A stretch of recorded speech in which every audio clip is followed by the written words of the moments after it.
my own limits and yours as a writer, we would hope that we keep expanding those as we get older, that we get better, that we never peak. There's nothing physical about writing as long as we can walk to the next interview, I guess. So we don't face that kind of limitation that athletes do.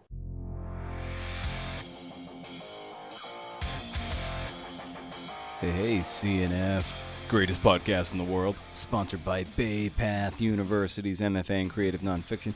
Discover your story, man, with Bay Path's fully online MFA in Creative Nonfiction Writing. Recent graduate Christine Brooks recalls her experience with Bay Path's MFA faculty as being, quote, filled with positive reinforcement and commitment. They have a true passion and love for their work. It shines through with every comment, every edit, and every reading assignment. The instructors are available to answer questions, big and small, and it is obvious that their years of experience as writers and teachers have made a faculty that I doubt can be beat anywhere, end quote. Don't just take her word for it. Apply now at baypath.edu/MFA. Classes begin January 21st. All right. Charles Howell III, he's a PGA Tour golfer, kind of a runty guy, but he could bomb it. He did a commercial where he said, "Grip it and rip it? Heck yeah." It made for a whole lot of laughs in the old college apartment back in the day. But here, at CNF Pod, we say grip it and riff it. Ooh.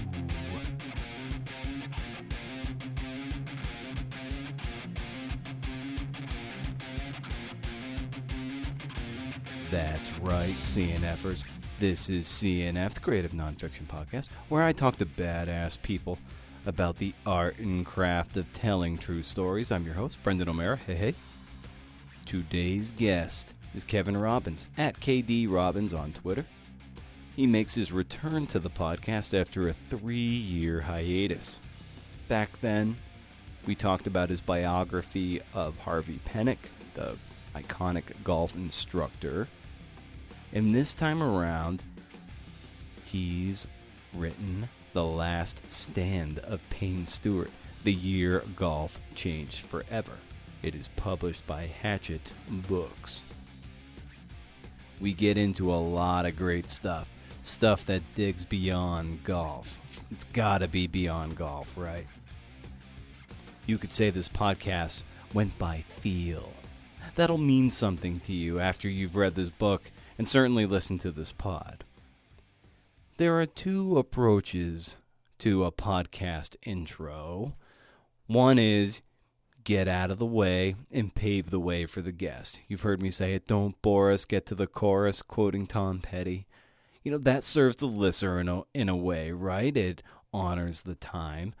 I don't want to waste your time, so why not deliver you the goods post-haste? The other approach is letting loose a bit, letting you know what's on my mind in the hopes that maybe it'll connect with you, give you something to think about, maybe make you feel a little less lonely. Or maybe I'm trying to feel less lonely myself talking into this mic, weird as that is, on my own, talking by myself into this microphone. Yes, it does appease my own loneliness and existential dread, believe it or not. You will also have a skip ahead button on your media player to use at your discretion if this doesn't strike your fancy. Every week is a grind. Every day is a grind. We come at our work and wonder if it'll make that connection. And it's hard to know if you are.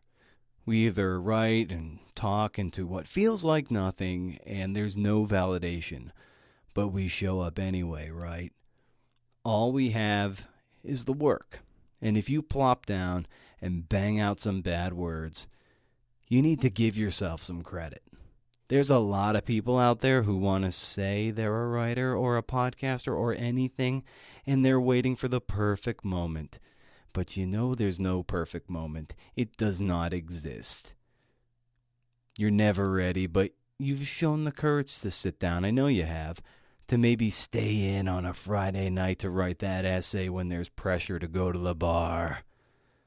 When others are hungover on a Saturday morning, you wake up early and you keep going. That's the juice right there. All you can control is your effort and your desire. Put all your money on those two squares, man, and the wheel will always land on the winner. I have to believe that. I hope you do too, man. So, in any case, Kevin Robbins is back.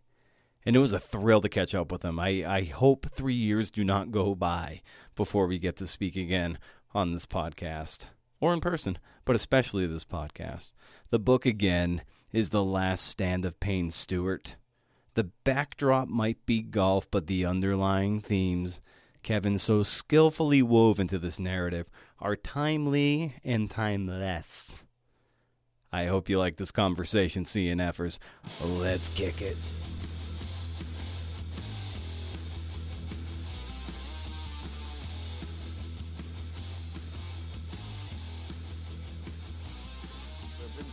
Couple of books about Stewart since his death, and both of them came out, I think, a year after he died. One of them was the authorized biography that his wife wrote, and the other one felt, I don't know, a little opportunistic, and so I thought there was room for another story about Payne Stewart, but I also I wanted to build in something that made it bigger and distinct from the other two books, and that was the obvious opportunity, that door to open.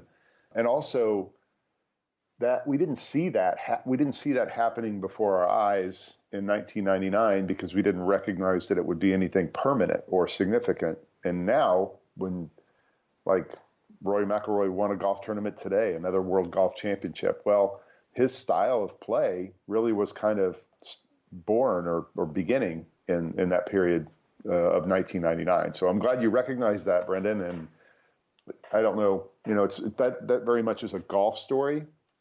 The Payne Stewart part of the book, I think, is, it's a life story. It's a story about a guy who was one thing at one time, and when he died, he was quite another. It also, in terms of what you were saying about having room to tell it, I think the fact that it's been 20 years since that plane crash where he died, and we've seen the evolution of golf, like, really hit that hockey stick moment, like when Tiger comes on and then it just blows up into the stratosphere. It was like having the 20 years allowed the story to kind of, in the themes in this time, and to have that remove in that room you were talking about, like, that was important too to telling the story, I imagine.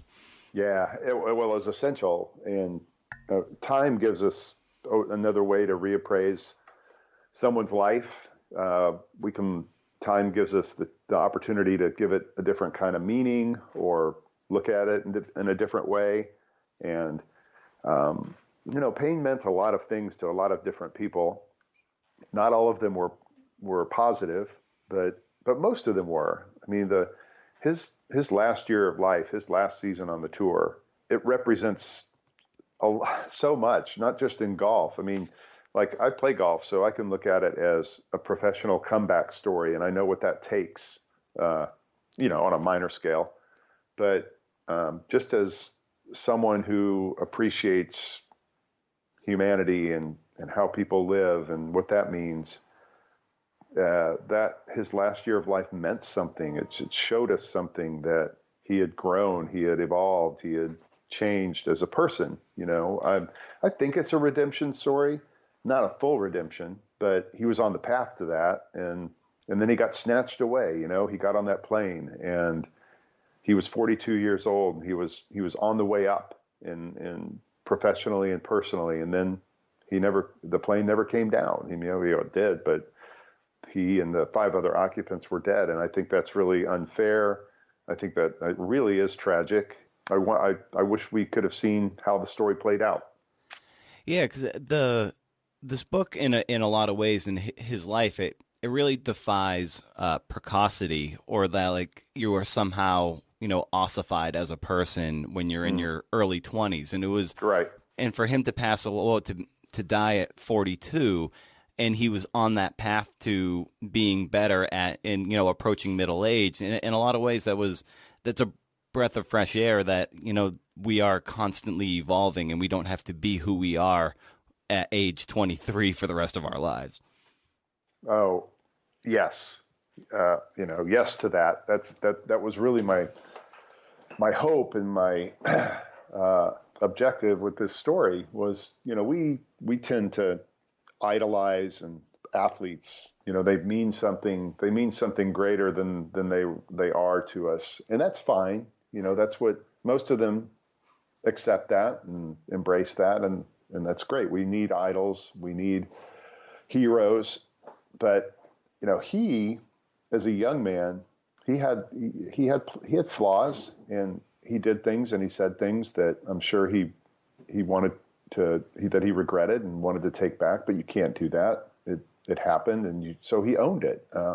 It took him a while, but he owned that. And then when he emerges again in the summer of '98, and then throughout '99, I think he's deserving of our adulation in a different way. I think he did. I think he was an example in '99 as an athlete of somebody deserving of our praise, and he was a hero in a small way.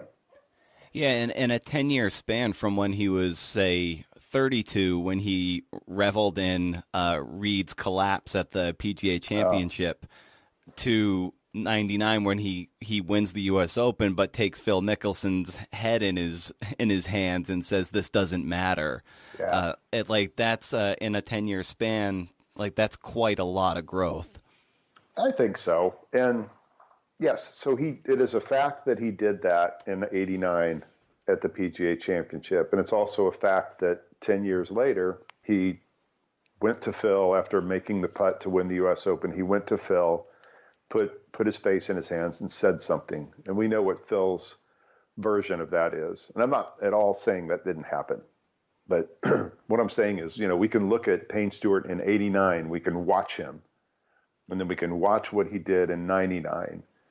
And yes, he's showing us something. It's not just his words now. He's showing us something that matters. And we'll never know his motivation because he's not here to explain that for us. But the fact that he did it, that to me says something. It says enough. And in those intervening years from when he was, a pretty, brash, charismatic younger player who was could be very callous at times to temperamental. Temperamental, of course. Yeah. What do you think was the major, the inflection point for him that turned him from someone that had a bit more empathy in his golf bag, so to speak? I don't think there's one point. I think that there are 4 or 5 things that happen and that converge and that conspire to create the guy we saw in '99. The obvious one is that he is older, and we all mature at different rates. I didn't grow up as quickly as a lot of people. And I saw something of myself in Payne Stewart, and that's what really animated this story for me. So there's that. That's rational. That's empirical. He's 42 now in '99. He's a grown man. The popular story in '99, because Payne wore this bracelet that said WWJD, the popular story in '99 about his growth was that he found a new kind of faith, that he got religion. And I think that's true. I mean, it's definitely true. His kids, Aaron and Chelsea, they went to a Christian school, a Baptist school in Orlando. And it's a fact that they were exposed to things at that school that they brought home and talked to their dad about. And I think that that Payne was sort of ready for that kind of impression or presence in his life. And it's for this reason. And here's another reason that I think, another inflection point, as you called it. He won the '91 U.S. Open at Hazeltine, his second major in 2 years. And finally maybe reaching the destiny that he and everybody had prescribed to himself. And then he vanishes. He stops winning. Kind of. He won in 95, but he won in 95 because somebody else, another player, coughed up what looked like an insurmountable lead, and Payne just kind of slipped into it as he did at the 89 PGA. So he goes through this tremendous slump. He's in the wilderness professionally, and then consequently personally, because he's questioning himself. Who am I? Is my golf career over? And if it is, who do I become? So that's happening. And I think we can't overlook what happened in 1993 as this slump is gaining momentum. And his buddy, Paul Azinger, over in Bradenton, Florida, Payne lived in Orlando, his buddy gets this cancer diagnosis. And as Paul described it, it's really touching. I think this gets to relationships and how men maintain relationships with each other, especially athletes in an individual sport like golf. Paul gets this cancer diagnosis, and all of these friends of his just kind of drift away a little bit. And I think that's because they don't know how to deal with that. And so their way of dealing with it is maybe denying it, but not Payne. Payne came closer to Paul. And it was a kind of a physical thing. Payne would drive over from Orlando. They would get in the boat. They would go fishing. They didn't talk about mortality or death or big things like that in the boat. All they did was fish and drink beer and have fun, and just that presence, Paul told me, that presence of Payne's, it just meant a lot. And I do think that Payne looked inward at this point. I think this is important. And he looked at Paul when things were uncertain. Is Paul going to live? Is Paul going to die? And he thought to himself, when my time comes, how can I look back on my life, my legacy, and am I satisfied with that now? So I think there are these 4 or 5 things happening. He's growing up age-wise. He's mired in this slump. He's found faith, which is really kind of one of those things he needed to make sense of the slump, to give his life a different kind of meaning. And then his confrontation with mortality, personally, his confrontation with mortality through Paul's cancer diagnosis. So what did you see in, or how did you see yourself reflected in Payne as you were pursuing and generating this book? In a very obvious way. And it's kind of what we've talked about a little bit. It's that we all, when we're younger, because we're young and figuring things out, we do and say things that we wish we hadn't. And I don't think Payne Stewart was a bad person. I think he had a good heart. I don't think I'm a bad person. But I do look back and I think, God, I wish I wouldn't have said or done that. I said things that are embarrassing. I did things that are shameful, and Payne did too. And so in the broadest kind of way, if we look at Payne's life as a reflection of our own life, where we're all kind of on the same arc, well, at some point, you either move on, you accept and embrace who you used to be, and you accept that you can't change that, and you accept that you can change yourself, so that in the end you have become a better person, and people recognize and view that, or you don't, and you get worse. I'm not sure we're always moving in one direction. Maybe we are, but Payne was moving in the right direction, and I want to move in the right direction. So in the simplest terms, that's what I mean. Did writing this book grant you that kind of permission to reconcile past things that you might have felt shameful about, and kind of give you that permission to forgive yourself throughout getting to know Payne as you did throughout the writing of this book? Permission, I'm not sure. I'm not really ready to call it permission, because I think that I was doing the same thing years ago.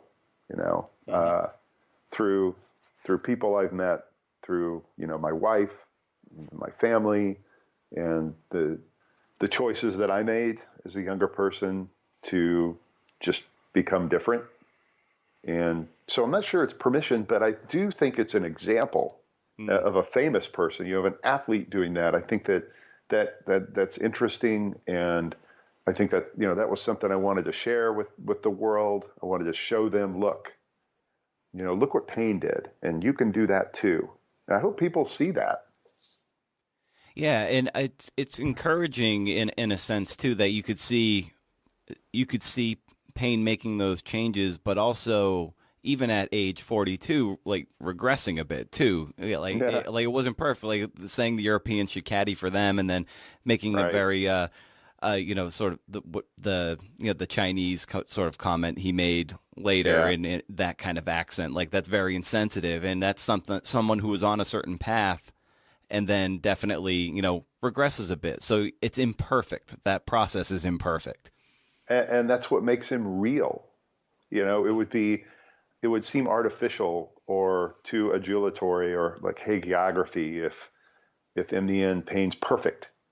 Yeah, but he's not, and I'm not, and no one is, and that's what makes it real and even more relatable and even more connective for me. And I wanted people to see that. You know, it's funny you mentioned those two examples of in '99 at the Ryder Cup where he makes that offhanded remark. It's not very thoughtful. It's actually bold, and in the Ryder Cup, the situation asks for that kind of bravado. But what he says in Florida, literally days before he dies, he makes that comment on television where he does it in his Chinese impression, and it's not just the voice, but you know, he kind of like bares his teeth and squints his eyes, and it's really racist. And but two things about that, like there are people in '99 and there are people today who look back on that and still think that's innocent and that it's funny and that it just shows that he's confident at the Ryder Cup, or that at Disney in Orlando when he does that impression, that he's still, you know, the funny guy, you know. And it asks us also to look at Payne, like how do we regard those things, and are we applying our own values to the way we regard those things? Like what's racist and insensitive to you and me isn't to some people and wasn't to some people back then. Right. So, I wanted to be really careful when I was writing those examples, the kind of anecdotes, set pieces, that I wasn't trying to like beat somebody over the head with my own values. I just wanted to present them as facts and then show the response to those and let people make up their own minds. And it also kind of gets to a point how, you know, sports media kind of, and media in general, but sports media in particular, you know, loves its athletes to, they want more personality and to show flair.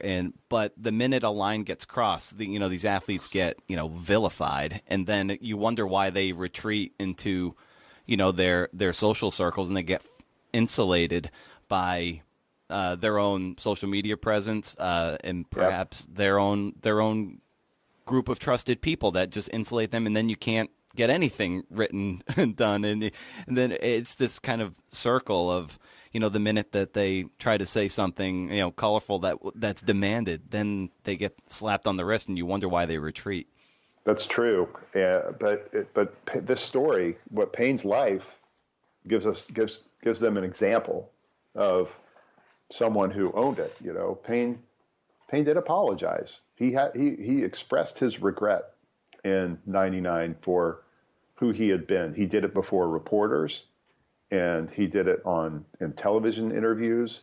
So I hope that suggests to other public figures who say something, and I'm not just talking about athletes, I mean any public figure who says something regrettable or does something shameful, that rather than run from it and, you know, rationalize it and hide from it, just own it and take responsibility for it.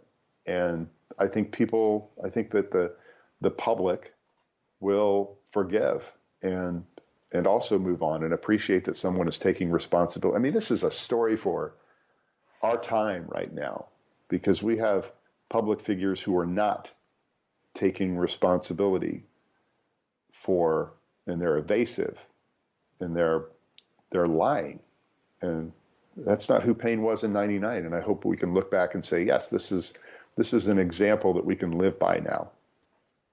And with those telling anecdotes that we were talking about a moment ago, and you said that you didn't want to, you just kind of wanted to present it and lay it out there. And I think that's such a great, skill you have as a storyteller, to just, to kind of tell it straight and to, let what happened do the heavy lifting. And how did you approach that as a writer, and maybe even develop that muscle over the years? It takes a lot of restraint on the part of the artist to let the story do the heavy lifting and not let your own prose do the fireworks for you. I appreciate that. So I was a newspaper reporter before I started doing projects like this, and so if you think about the values of and best practices of a newspaper journalist: transparency, clarity, a kind of a leanness to the language, saying more with less. All of those things kind of inform how I do these books. And also, so I teach journalism at UT Austin now, and when I get students, they're either freshmen, first semester freshmen, or they're upper division, meaning juniors or seniors in my skills classes. And so it falls on me. It's a great responsibility to impress on these students who journalists are and what they do. And sometimes I have to correct impressions that are misguided given the climate today. So I'm thinking about all of these things, of course, as I'm doing a book like this. And it's important to just kind of get out of the way. And I'm also dealing with somebody who had a complicated legacy. I'm dealing with somebody who has family still out there, family who's helped me in this book, who has dear friends now still who helped me with this book. And I'm not saying I'm writing it for them, but I'm writing it with the awareness that they're going to read it possibly, and that it's in book form, it's permanent. So getting things right is the most important thing. Sometimes I would hear things in the reporting of this book that I wanted them to be true because they fit the story so well. And then I learned that they weren't. And so I couldn't use them. So what I had was what I had. And as somebody trained in the principles of reporting, it's easy to just here it is. And I'm not here to interpret this. I'm not here to imbue this in any way. It is what it is. And I know that's a lazy phrase. I should take that. I retract that. But there was a definite story line here. There was a bright through line, and once I identified that, it was very easy to just sort of get out of the way and let things stand for what they were. Do you think people underestimate the amount of research and reporting you have to do to be able to pull off that kind of feat of storytelling, to be able to just sort of surrender to the story and tell it straight, like just the titanic amount of work that goes into it to make it feel so seamless? Maybe. Although I will say that when people ask about the two books that I've done, a lot of them do say, "Oh, that must have been so much work," and so that's reassuring to hear that people generally might recognize that telling 100,000 word story in a book form takes a lot, and it does, and that's why it was important to me to show that work at the back of both books that I did. There's this reporting and sources section in the Payne book where I wanted it. So everything in this book, this Payne Stewart book that's in quotation marks, is cited in the reporting and sources section. I wanted people to know where I got everything. I think the bar is higher now in 2019 to tell people where you got stuff so that there's no mistake that you made up something. And so that was really important to me to show at the back of the book where I got stuff. I wanted this story to feel like it was happening all over again, and that we were back in '99 watching it unfold. And my editors and I talked a lot about this choice, that without reflection, without people reflecting in the book, without people looking back and saying, this is what this moment meant, it risks not having the kind of significance or greater importance. And that was fine, because the moments themselves, the 5 moments that I use in the book to propel it along, they are recognized as big. Now we look back 20 years later, and the '98 U.S. Open, Payne showed us something, and we recognized that was meaningful. The '99 Pebble Beach tournament that he won, we can look back now and recognize, I don't need to tell anyone that those were meaningful, and nobody else needs to tell anyone that either. They stand for what they stand for. So I'm glad that we did it this way, and I'm trying to think of the name that one of my editors gave it. This tactic to tell the story as if it's happening again right before your eyes. Contemporaneous narrative is what one of my editors called it. So the book lacks reflection. There's no one quoted in the book saying that was a huge moment, and when Payne won that '99 U.S. Open, it changed everything for his legacy. Nobody's saying that. And so my hope is, and my faith is, that when you read that section, you just feel that. There's a point towards the final quarter of the book or so where Payne's giving a talk somewhere, and he cites his time in playing in Asia early on when he was in his early 20s, I think, and how he was sort of studying how a lot of the players over there who didn't necessarily have the technology at their in their bag, so to speak. And he said I'm citing the writing here, and him. He's like, what do they know about this game that I don't? And he said he realized those players understood their limits. They knew who they were and who they were not. And that's something I love, just to blanket and to cover any industry, and especially as a writer. So I wonder, for you as a writer and even as a teacher, how do you maybe test your ambition and then put it up against known or unknown limits? Now, are you talking about when it goes to the words in the book, or more broadly just my career as a teacher? I would say maybe your career as a writer and a teacher, learning, understanding where your limitations are, and then leaning into, finding out who you are, and then leaning into your strengths, so to speak. Wow, what a great question. Let me give that a minute. It's really, so I don't know my strengths. I don't know what my strengths really are. I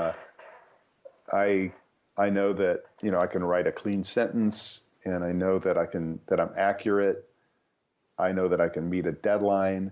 These are all the things that I put stock into when I think about doing a book, because, doing a book, that's a lot. And if you let doubt or the fear of failure creep in, I think it can be paralyzing. So here's what I know I can do. I know I can get things right. I know I can conduct a good interview. I know that I use quotes well, by that I mean sparingly. I know that I can build a scene because I'm observant. I can meet deadlines. I can hit word counts. But there's something ephemeral that the greats have that I'm still trying to chase down. And I don't know, I don't know what that means. I don't know how to write a book like Timothy O'Brien or Susan Orlean, or like one of my favorite books that I read this past year. It's called American Wolf by a guy named Nate Blakesley. And he writes about this wolf in Yellowstone. This wolf, she is the character of the story, like a wolf. How did he do this? And I'm still trying to figure out things like that. And maybe I'll never figure them out. And that's okay, because a publisher still let me do my books my way. But gosh, that's an interesting thing, and it's a mystery. It's like I'm trying to chase that down and figure out what my potential is. That's a thoughtful question. I don't even know if I'm answering it, but you've got me thinking about a lot of things right now. Well, that's always the quest of the artist, really. It's kind of trying to find that something that makes you singular, something that it doesn't make you sound like you're trying to be someone else or something other than who you are. And there is only really one way through that, and that is just through the work, through imitating, and then eventually something bubbles up that is like comfortably you in the pocket. So yeah, it is just an ever evolving thing. It's really complicated to approach. And I don't know that it ever ends. What you just described is the way that I talk to my students at UT. I tell them, at first it's imitation, it's flat out stealing, and then through that you kind of figure out who you are, that singularity, that voice, whatever that means. I mean, I don't know if I have that yet, or maybe I do, and maybe it's enough. I'm beyond the point of where I'm trying to sound like somebody else. So I do know what I sound like, but there's still something to be achieved, and it's that hard to define ephemeral quality that makes good books great, makes good stories great. Like, how did Boys in the Boat become the sensation that it became? I don't know. And it's a book that I've read, and would I like that kind of commercial success? Yes, not because I want to make that kind of like a bunch of money, but wouldn't it be nice to be recognized, your book be recognized as something that mattered in that way? And does Payne's life story matter in that the same way that the lives of those rowers at Washington matter? I hoped, past tense, hoped so. And we'll see, the market will dictate. But again, I'm still trying to figure out how the greats are great. Yeah.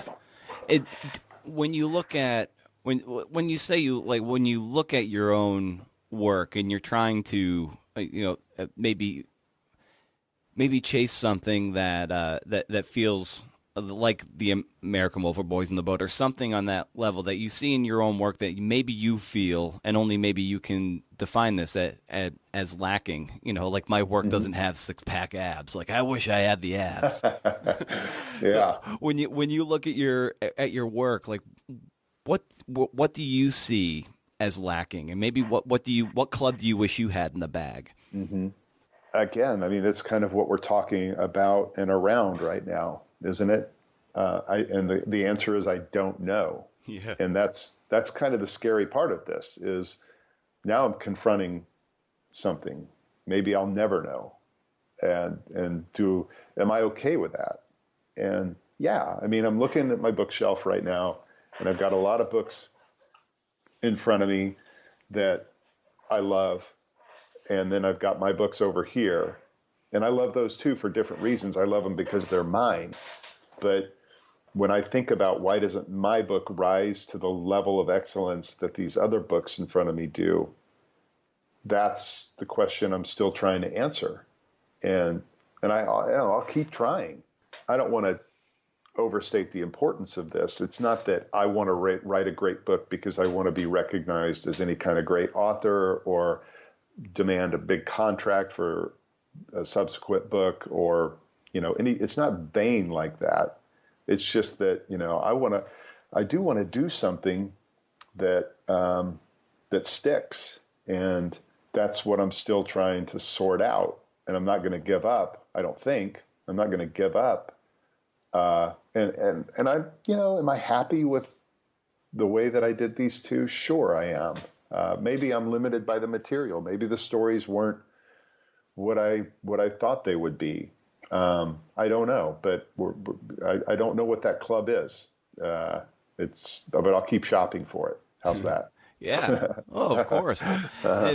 And I like, because I think even with Boys in the Boat, or even say, Hillenbrand, Seabiscuit, and even Unbroken, like these great books. I think with them, they must have just on some level, and I think it's with you with Pennock and Payne in these instances, is like these are stories that you had to tell them. They had to tell those stories. They had to have a deep love of the research and the process and the writing, and then controlling the controllables, so to speak. Right. And then you have to just let the cards fall where they are. And so I think that's the only thing we can ever do as writers, is just love the process for what it is, and then the outcomes. Hopefully they'll be great, but we can't control that. You're right. And what defines a great outcome? Is it Amazon ranking? Is it royalties? Is it landing on the New York Times bestseller list? Or is it just simply like getting an email from somebody through your website who says, I just finished your Payne book and it's magnificent. Like that matters. Yeah. You connected to that. You found that person. It meant something. Yeah. But so, you have what you have in terms of your material, and a couple of limitations that I had with my books were people knew their stories on some level, especially the Payne Stewart material. And so I'm just trying to give it a new lens through looking back 20 years later at what was going on in golf.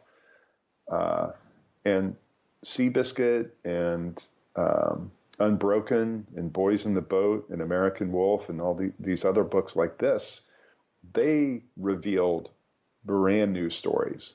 Nobody knew these whatsoever. And there's something about the novelty of experiencing something the first time. You don't have any expectations. You don't have any preconceived notions. It's fresh. And that's what those books did that my books couldn't do, because people knew the story on some level, both of the people I wrote about. Like, think about it in Cold Blood. Yeah. Like, people maybe knew about the Clutter murders, but they had never been taken through the experience from beginning to end of investigation and the commitment of those crimes and the Clutter's lives. That's what made that book so important, and what keeps it important is that it was first. And my books have not done anything first, and maybe I'll find something where I can do it first. Wouldn't that be great? How did you not get maybe weighed down by the burden of Payne's profile or his platform as you were trying to write this story, given that he was such a titanic figure? Sometimes there's inherent pressure in trying to tell that story. So how did you mitigate that through the course of your writing? Do you mean what we thought we knew about him, or I mean, what do you mean by that? I guess just not getting. I think let's just say if I were approaching this, I might feel overwhelmed by who he was, and then I wouldn't be able to live up as a writer to his story and what people think of him, and then that might get in my head. And so, given that he had such a big profile and a big story, and you were tasked with telling basically the 20-year anniversary story of him and some other parallel golf tech things as well, which also gives it some heft. But I wonder how you didn't get overwhelmed by the bigness of it. So one reason is, I think, that I know golf, and so it feels familiar and easy and comfortable. Like if I have a wheelhouse, that's probably it. I've written about golf for a long time. I've played it for a long time, and I think I understand how to tell a golf story. So that definitely helped. And also another way of looking at it is, I wasn't trying to make Payne Stewart anything that he wasn't.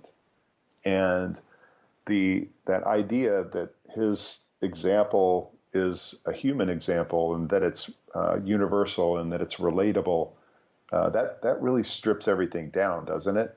I guess looking at it as a golf story, and I can do this because it's golf and that's what I know, and also humanity, and that's simple, that's timeless. Looking at it in those two ways helped a lot. Now, there were times when I was writing a passage where Payne was doing something that was unflattering.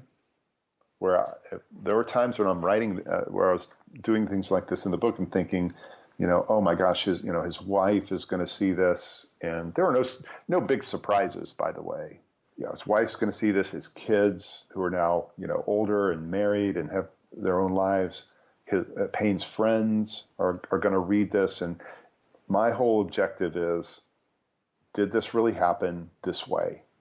And if it did, I'm not responsible for the reaction people have to this. That's theirs. So I was very careful. I tried to be very careful when writing about Payne's past to just do it in a real declarative, neutral, kind of detached way. And I had to remind myself that I'm not responsible for the way people feel about this moment in the book, if I'm being factual. Mm. And on that plane, you call attention to the fact that Payne's golf bag was on there as a point of precious cargo, and in so many ways it was so inherently symbolic that this golf bag with those forged iron Mizuno clubs that symbolized a very different era of golf go down with this plane. That really stuck out to me as Thank you. Yeah, it really does. It was the hammer. It ended a certain era of play in golf. Yep. And it went down with Payne. It did. And really it all culminates at the Ryder Cup in '99, which is notable and memorable and epic in its own right for how it went down, especially on Sunday. But at the Ryder Cup, we have Payne Stewart, 42, made the team again after missing the last two or three. We have Hal Sutton. We have Tom Lehman, Mark O'Meara, the captain, Ben Crenshaw, these stalwarts of the generation that they represent, this shot-making generation, field players. And that moment in September of '99 is really their last of any significance, of any relevance. Now, Hal Sutton went on to win again, but he was done winning majors. All of those guys were. Paul Azinger went on to win. He wasn't on this Ryder Cup team, but I put him in this category, this generation of men born before 1960. And they're ceding their stage to the younger generation. But the Ryder Cup, man, like you mentioned the golf bag, and that does represent something. It's very symbolic. but so is that Ryder Cup, because these four men are together for the last time, because one of them is going to get on a plane in a month. And this is their last moment. This is their last stand. And I just think that Ryder Cup is so important and meaningful in that way. Yeah, and that Ryder Cup too.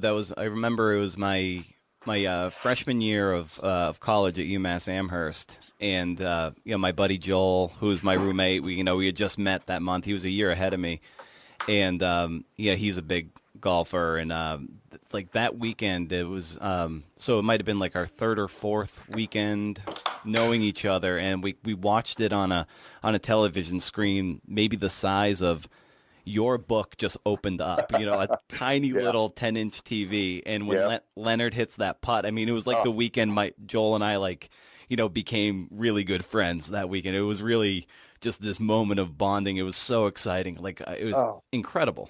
That's what sports does, man. Like it gives us this shared experience, but you were with your friend when this happened, and you will always remember that. And I can remember things in sports situations that I've witnessed, and I remember the people I was with, and it gave us this shared experience that we were together when this happened.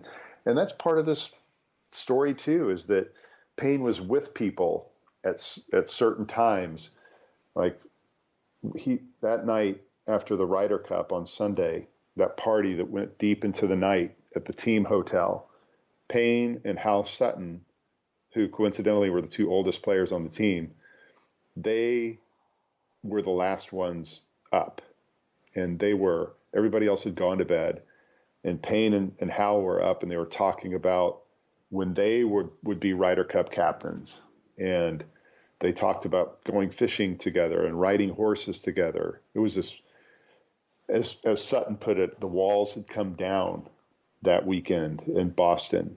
And they were making plans, and they were sharing themselves in ways they'd never had, because that's not how you do it in golf. You protect, you don't share, you protect yourself in golf.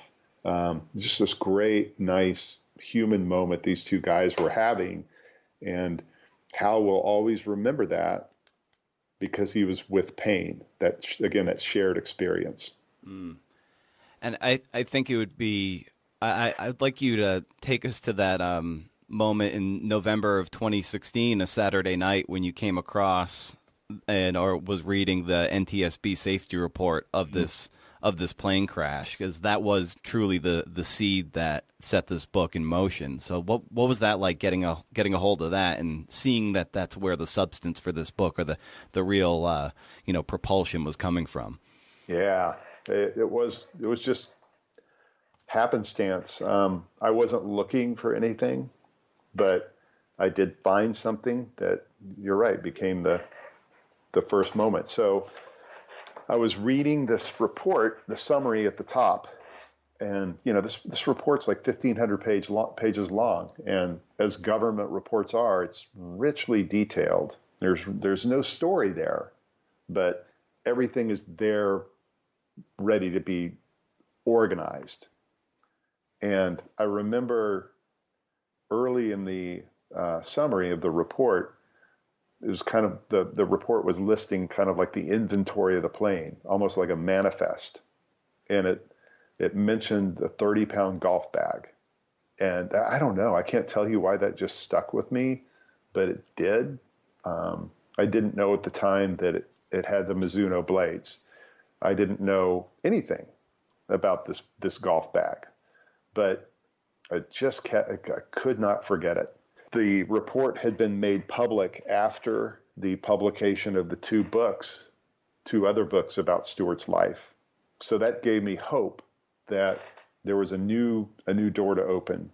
And that's where it all began. And initially I wanted to do a story about the flight, a book about the flight itself. Like the whole book would be framed by the morning and the evening of October 25th, 1999. And I talked to my agent about that, Jim Hornfischer, who's amazing at a lot of things, but he's really good at distinguishing a book and a magazine story. And Jim told me that he thought that I had a good magazine story, but I didn't have a book yet. And that's how I went on this search for and found the bigger meaning of 99 in golf, this moment of change. And so, but it all started that November night, just like by happenstance, finding this report. I wasn't looking for it. I don't know how I can't even remember how I found it, but I did, and that's where it all started. And it's kind of amazing that Tiger Woods was he really ushered in the 300 plus bombers of that time. And 20 years later, I mean, he's still right around 300, but he's almost like the feel version of a power player. Yeah. But it has been ratcheted up where McIlroy and Koepka and Johnson, they are the new power. Yes. It's an amazing thing to see that, when Woods won the Masters, it was by feel, really. He was. There are so many interesting coincidental parallels to the kind of the fall and rise of Tiger and the fall and rise of Payne. But yes, so the Tiger Woods who won the Masters in April did it with a very restrained, thoughtful, plodding, disciplined kind of golf. And it was the same kind of golf that Payne Stewart won the 99 U.S. Open with. So, yeah, and isn't it funny that Tiger was 23 in 99. He ran the table on the last half of the season. And then, we all know what he did in 2000. And people wanted to be like him. And he brought a lot of people to golf. He brought a lot of people to golf who are playing golf on the PGA Tour right now. And isn't it interesting that the guy who gave us this style of golf is now having to retreat 20 years later from that style of golf because he can't play it anymore, and he recognizes his own limits, just as Payne did in 99. Well, and you just echoed it. Like and how we were trying to discuss what it means to have limits as writers, and knowing that it's like it changes your limit. That lever changes as we age or develop more skills, or certain skills erode. It's like, okay, this is who I am. I know who I am now. This is what I have to lean into, and it takes a strong mind and a humble mind to maybe be like, I just don't run as fast anymore, so I have to adapt. That's totally true. And in athletics, there's a peak. There's a physical peak beyond which you get worse, and you can't change that. Like, athletes die twice, and it's debatable which is the more difficult and tragic death for them to deal with, right? Yeah. When they have to leave their sport. Now, my own limits and yours as a writer, we would hope that we keep expanding those as we get older, that we get better, that we never peak, because there's nothing physical about writing. As long as we can walk to the next interview, I guess, or pick up the phone to make the next call, so we don't face that kind of limitation that athletes do. But when golfers do, let's just talk about golfers. Payne Stewart in 99 didn't try to keep up with Tiger Woods.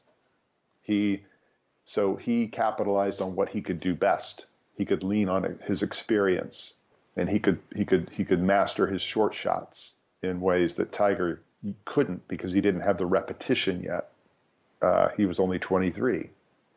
And now the Tiger Woods who won the Masters in April, he leaned on experience, didn't he? And he leaned on his ability to know the difference between a shot that was risky and too risky. So in a lot of ways, Tiger Woods now is Payne Stewart in 99. Well, that's brilliant, Kevin. I think you did a masterful job with this book. I loved that. I ate it up this week, and it was just such a great, just a great story of what you were able to tell of Payne, a style of golf, and the tech that changed golf forever, really. And you just did such an awesome job, and I appreciate you coming back on the show to talk about it. So this is a lot of fun, Kevin, and thanks so much for the work. Thank you. And I so enjoy talking to you because you don't ask questions just about golf. It's different from a sports podcast where you're interested in process and thinking, and it's just very fresh and invigorating to talk to you. So thank you.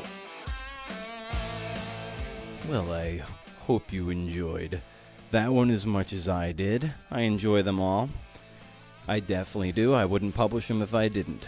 And that one was an especially good one. Kevin's he's a great thinker and a great writer. It's good stuff. It's good stuff. You can tell he connected with the subject matter. So thanks again to Kevin for the wonderful conversation, and also thanks to Baypaths MFA and Creative Nonfiction for support. Go check out The Last Stand of Payne Stewart. Do it. If you dig the show, consider sharing it across your networks, and be sure to tag me in the show so I can jump in the fire with you. Some kill 'em all action right there. I know some of you might get that, and if you're feeling extra kind, head over to Apple Podcasts and leave a review. Why not? Head over to BrendanO'Mara.com for show notes, and to subscribe to the monthly newsletter where I give my reading recommendations for the month, as well as what you might have missed from the world of the podcast. Once a month, no spam. Can't beat it. So until next week, let's just say next week. Remember, CNFers, if you can't do interview, see ya!